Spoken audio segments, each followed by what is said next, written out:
Hello dear friends, একটি গুরুত্বপূর্ণ updates নিয়ে আপনাদের সঙ্গে কথা বলবো। মূলত যারা অ্যালাইড হেলথ প্রফেশনস বা মূলত প্যারামেডিক্যাল বলে জানতে, তার একটি আপডেট কিন্তু আপনাদের সঙ্গে দেব। অপটোমেট্রি বা ফিজিওথেরাপি এই সমস্ত কোর্সের যে আপডেটস এসছে, কী আপডেট এসছে, আজ থেকে কিন্তু আমরা আর প্যারামেডিক্যাল বলতে পারবো না।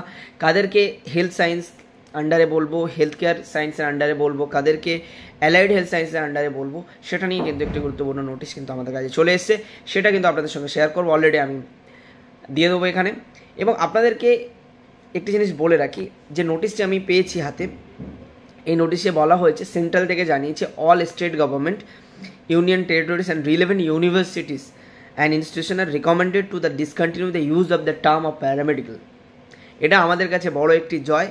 এবং তার সাথে সাথে যে NCHP অ্যাক্ট 2021 সালে হয়েছিল, তার ক্লজ এ বা সেকশন 2BCDE এবং যে অনুসারে allied and health care professional কিন্তু আমরা আজ থেকে হয়ে গেছি।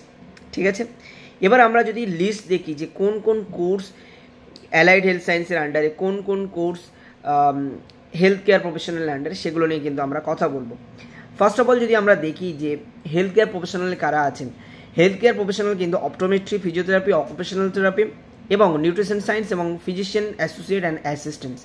সো এই 5টি ক্যাটাগরি কিন্তু তারা হেলথ কেয়ার প্রফেশনালে আছে। এবং অ্যালাইড হেলথ কেয়ার প্রফেশনালে যারা আছেন, cardiology and vascular and pulmonary technology এবং medical laboratory science, medical radiology and imaging technology, neuroscience and technology, non direct and administrative service, primary care and the community service, radiation therapy, renal technology, surgical and anaesthesia related technology এবং surgical trauma care service.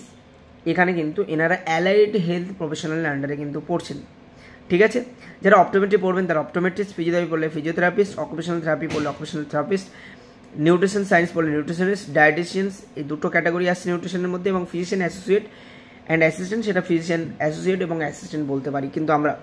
ঠিক আছে, এই সমস্ত কোর্সের কিন্তু এবং নাম কি হবে, বাকি যেগুলো অ্যালাইড হেলথ প্রফেশনাল আছে তারা কিন্তু টেকনোলজিস্ট, বাকি যেগুলো আছেন তারা অপটোমেট্রিস্ট বা ফিজিওথেরাপিস্ট বা নিউট্রিশনিস্ট বা ডায়েটিশিয়ানস বা ফিজিশিয়ান অ্যাসিস্ট্যান্ট বা ফিজিশিয়ান অ্যাসোসিয়েট, তারা কিন্তু হেলথ কেয়ার প্রফেশনাল আন্ডারে পড়ছে। সো যারা অপটোমেট্রি বা এই সমস্ত কোর্স নিয়ে পড়াশোনা করছে তাদের জন্য কিন্তু বিরাট আপডেটস। আজ থেকে আর কিন্তু প্যারামেডিক্যাল এই টার্মটি ইউজ হবে না, ইন্ডিয়া থেকে উঠে যাচ্ছে।